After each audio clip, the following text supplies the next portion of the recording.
Ever since when I've had the accident, I've been seeing a glimpse of I still have a lot to offer to my world.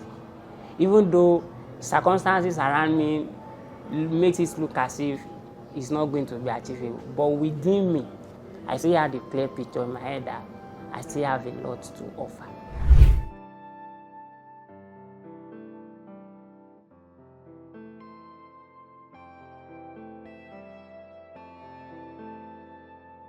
My name is Adeyemi Victor. I'm an indigenous of Ogun State and a graduate of Federal Polytechnic there. I studied hospitality management and I graduated in the year 2018. I was not born like this. It happened in the year 2020.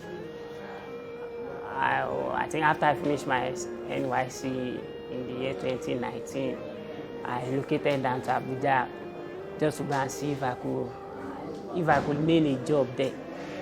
But quite unfortunately, all the interviews I've attended, not all of them are just saying they will get back to me.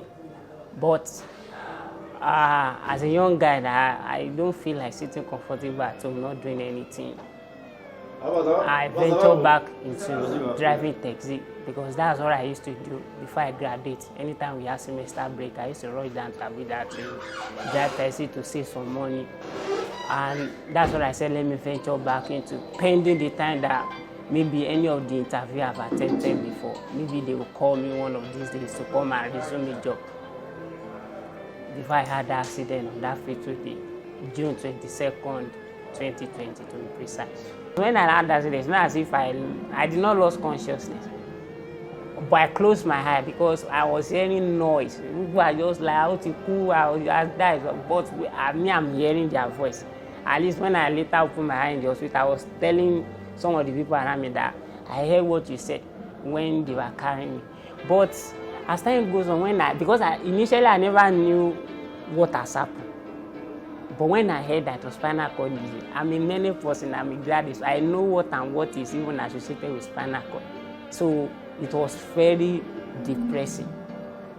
And I remember one day like that I messed up my body.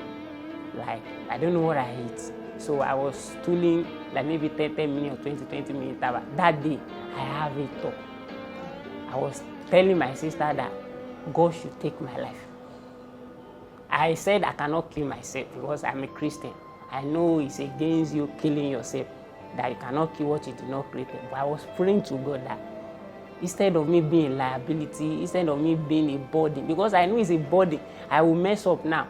They will clean me up, put another clothes on my body. In the next 10 minutes, I've put again. So that day I was like, is this how life was going to continue? This is not the kind of life I bargained for. Instead of me using my own life to be inconveniencing another person, I'm just praying to God that God should take my life.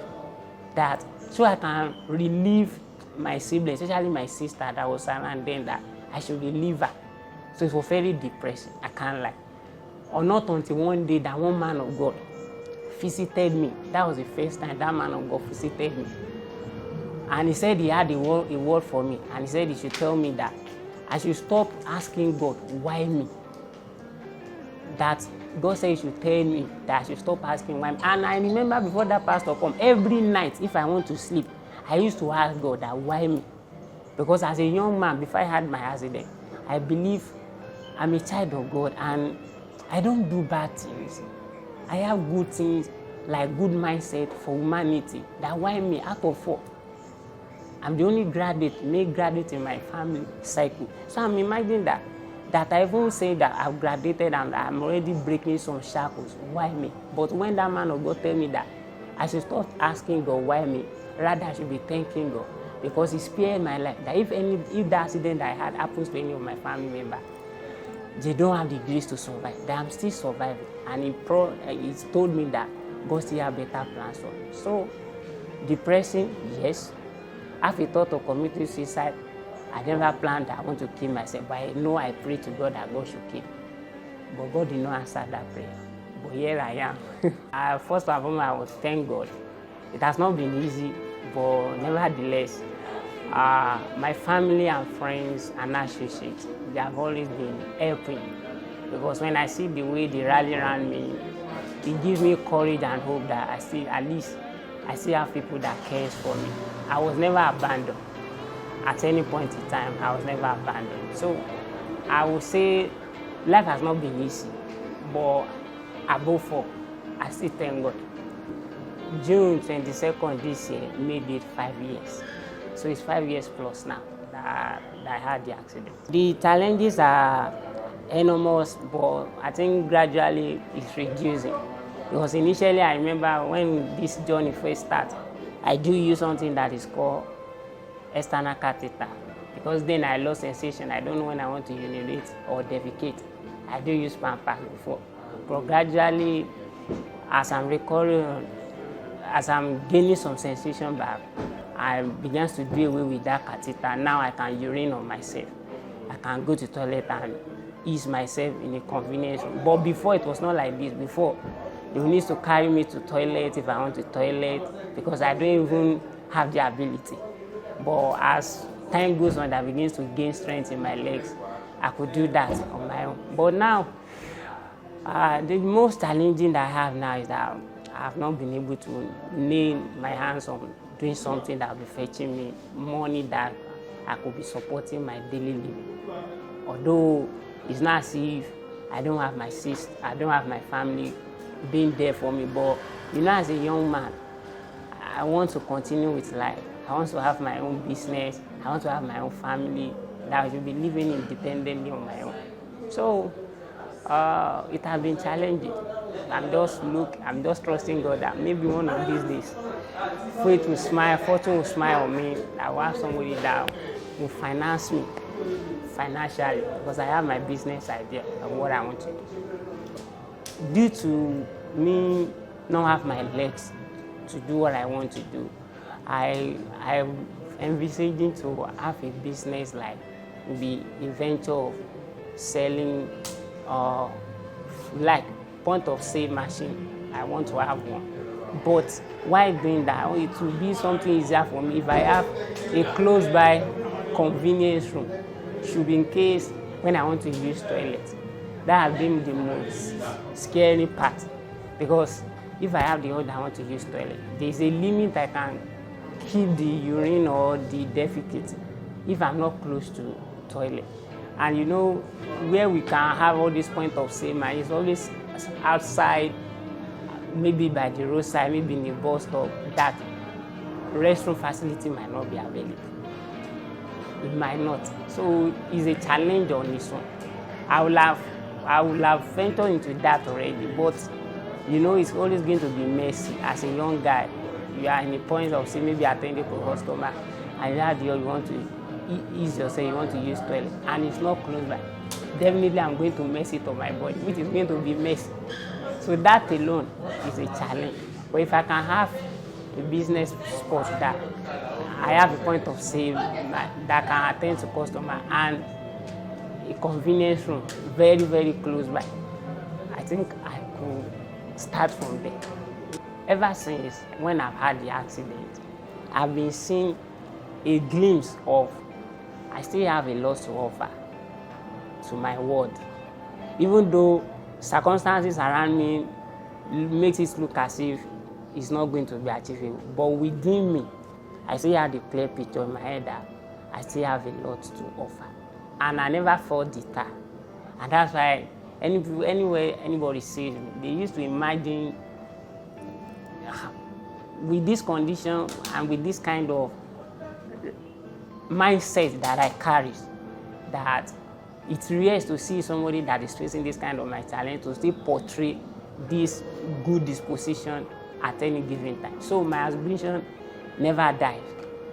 I'm still aspiring, and I'm not declining, I'm not delaying that maybe my condition can limit my whatever I desire to achieve or to become in life. And as per my relationship, I have one before I had the accident. It's a wonderful lady. Her name is Fiancée. Although when I heard about the news that I won't be able to use my hands and my legs again, because that was the postulation that the doctor said, that I won't be able to eat that again due to the severity of my injury. When I heard that, she came around, she comes to Abuja to come and meet me. I told her what has happened, because initially said I lost everything. It is only my voice. I can't carry my hands, I can't carry. So I told her that she should move on then. But based on what has happened to me, that I wouldn't be keeping that, because we dated for almost 9 years, right from our ND days. That's when we started. We finished school. So when I heard that, and I'm not a selfish somebody, because I know she might be finding it difficult to move on. But I know if she heard it from my own self, it will be easy for her. That at least if people are now saying, you leave that boy when he have issue, you'll be able to say, he's even the one that said I should move on. But initially she said no, that no, she's going to stay with me, she's not going anywhere. But as at that time, I already know that days like that will eventually come, because I know what they've told about my injury. So fast forward to 20, she used to come around like maybe 3 months interval to check up on me, because she was serving during that time. Me, I'm done serving, but she's a serving. She do come around to check up on me. But after the last time she came, that was January 2023 to be precise. After she left, I began to see some strange things. She began to give me some attitude gradually. But I don't really count it much until when I proposed that, because it has gotten to the stage that I can now be standing up. I can now be using this thing to move around small. So I now told her that we should settle down now. That we are waiting for a miracle, that maybe until when I start working the way I used to work again, that we don't know the day, we don't know the time. And the time might not even come. That God's do it as it pleases her. But our response then is that until when I can start working without using any aid again, that's when we can get married. That she cannot even withstand to look at parents' face. That she can't tell them that this is the kind of person she wants to go married to. That they won't accept. I told her she should speak that with her mom. She said no, that she can't confront her. And me, before I had that accident, I've been to their place before. Her mom has seen me. She knows me. And she's even aware of my accident. So I summoned courage. I called her mom to tell her my plan, that I'm planning that maybe by next time we should go marry. But the response I got from my mom confirmed me that they are not ready. So her mom told me that with this current condition, if I found somebody that is ready to get married to me with this current condition, that I should go ahead. That she wished me well. So from there, me I shift, I move on. But currently now, by special grace of God, I have somebody that I've even gone to for our introduction. By God's grace, November 15th of this year, we'll be getting married. So that's my relationship like.